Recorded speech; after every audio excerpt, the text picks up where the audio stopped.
As one of America's most transformative actors, he's been a child kidnapper in Prisoners, a racist psychopath in 12 Years a Slave, and a young Brian Wilson in the Beach Boys' biopic Love and Mercy.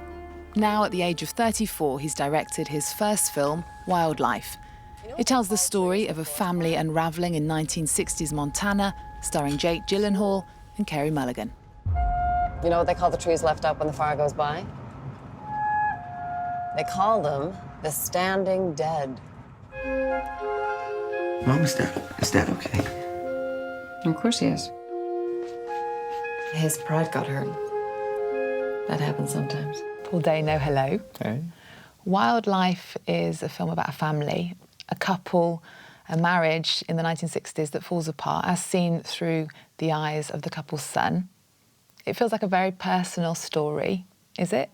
Yeah, it is. I mean, it's based on a book by Richard Ford called Wildlife, who's a great American writer.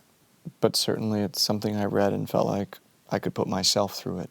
My own experience, sort of the mystery of who our parents are, and coming to the point in childhood where suddenly you see that, you know, your parents have a past life, or that they have their own struggles, or that they're flawed, you know, sort of leaving the Eden of childhood and stepping into a suddenly mysterious adult world. What was it about Richard Ford's book that you love so much? Well, aside from having a very personal reaction and a personal experience reading it, being incredibly moved by it and sort of haunted by it, it even spoke to me in terms of his use of language. Like, if I could be a writer, I'd probably want to write like that. And as an aspiring filmmaker, it spoke to who I am. Don't turn my words on me, Gene. Dad, what's going on? Your father is leaving us to go and fight those wildfires. What? Dad, why? Answer him, Jerry. You won't take a job in a grocery store, but you'll go out with a bunch of deadbeats and risk getting killed. Gene, I have to go there and leave this. What does it pay? What? What does it pay? Do you think you could read the first paragraph? I've got it for us, because it was that got you in the very beginning. It did get me right away. All right, yeah, sure. In the fall of 1960, when I was 16 and my father was for a time not working, my mother met a man named Warren Miller and fell in love with him. This was in Great Falls, Montana, at the time of the Gypsy Basin oil boom, and my father had brought us there in the spring of that year from Lewiston, Idaho, in the belief that people, small people like him, were making money in Montana or soon would be, and he wanted a piece of that good luck before all of it collapsed and was gone in the wind. You've been in the business since you were around 10, I think, or something like that.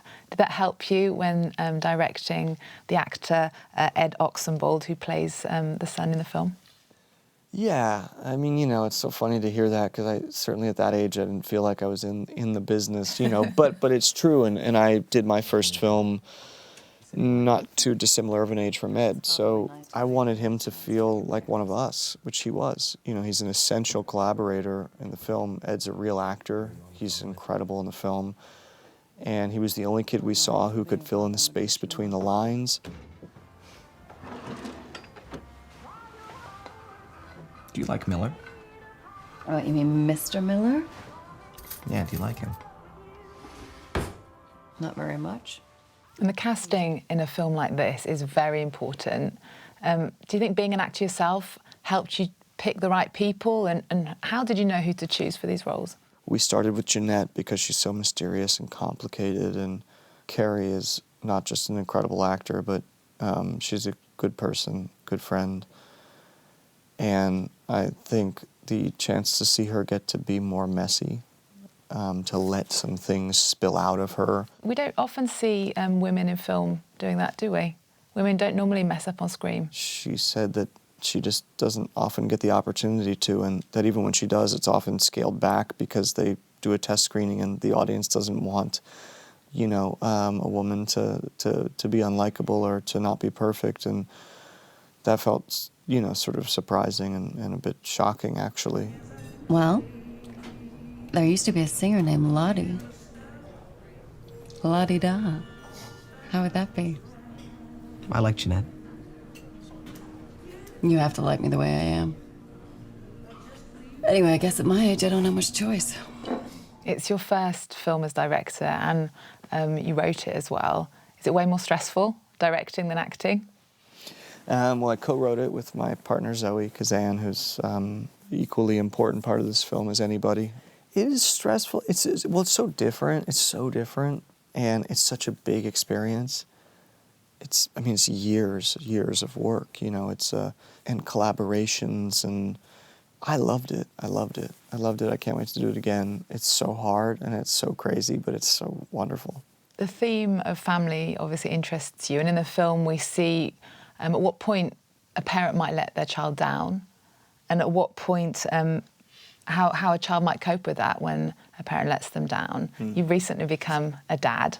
Has it changed the way you look at this stuff?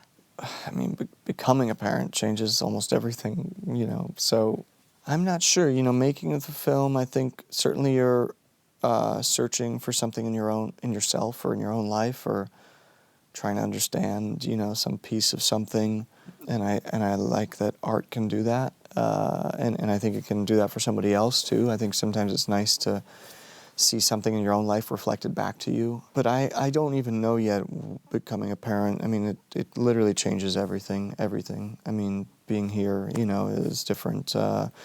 Coming to Paris, you know, is different. And I don't yet quite know how, except that there's something that's more important than you, and that changes everything. To talk about your career for a moment, you've done so much already. A stint on The Sopranos, you've worked with Tom Cruise, you starred in an emotional movie about a farting corpse. But you caught the world's attention really in the beginning as a mute teenager in Little Miss Sunshine. Why do you think that film was so cult? I suppose that there was something for everybody in those characters, and that is about family as well. And I loved that people were so moved by it, and the spirit of it, and whether it was the young girl or the grandpa, or I don't know, I guess there was just a real little piece of ourselves in there. And a tiny role in Paul Thomas Anderson's There Will Be Blood became a starring one for you, when the actor who was originally going to play the preacher was fired. You starred alongside Daniel Day-Lewis. Did that film change things for you, do you think? It was, you know, an important experience for me, getting to work with Paul and Daniel, and to get to make a film that is so big and bold. And I love their work, and getting to work with people of that, seeing their work ethic, their integrity, their care, you know, it's a beautiful thing, and yeah, it was important. And very different roles. You've been a cruel overseer in 12 Years a Slave, Brian Wilson in the biopic Love and Mercy. You said that was your favourite role so far? I think so. I think that was probably my favorite acting experience. Okay. And I think partially because of the music, and because Brian just had such a special sort of light inside of him despite his struggles. Yeah, that film gave a lot back to me. And you've worked with so many great directors like Ang Lee, Paul Thomas Anderson, Steve McQueen, and so many more. Do you have a favourite director-teacher? No, not... Well, I mean, I've been really lucky. You know, I remember seeing Paul wait for the oil to sort of drip correctly, and just time and money is going, but you got to get it right. And I remember seeing Ang Lee, you know, get an insert shot in a very particular way, which some other people let a second unit director do or something, or you know, because the actors aren't in it, but you could tell he was doing it with purpose. And when I was like researching you, I came across a video on YouTube of all different scenes of you being beaten up. It seems you do get beaten up a lot in films, like 12 Years a Slave, There Will Be Blood. Wondered, have you ever been beaten up in real life, or is it just in films? No, I don't think I have. Yeah. Because I was reading as well an interview with your partner Zoe Kazan, and she was comparing some of the gender differences. As an actress, she goes through in auditions, she's often asked to cry. And you, in your auditions, you're often asked to be tough or have a gun.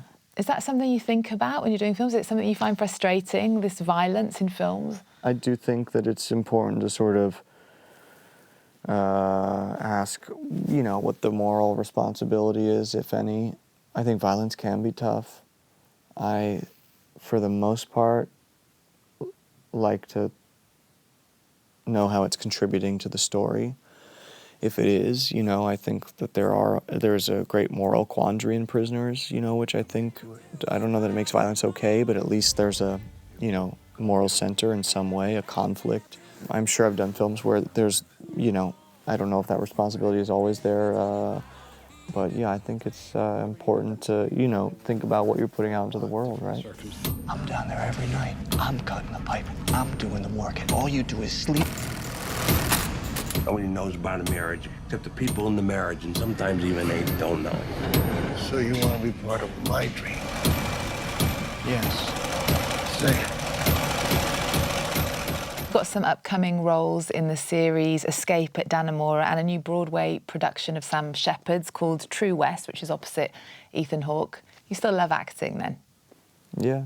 Yeah, I mean, I'm an actor and I cannot wait to make another film, but it could take a while. It's just such a big experience, and so I don't feel in a rush to make the next one. It has to develop itself naturally, and I love acting, and still have a lot to learn there. Yeah. Thank you. Paul Dano. Thanks. Thank you. All right. Yeah. What's going to happen to us?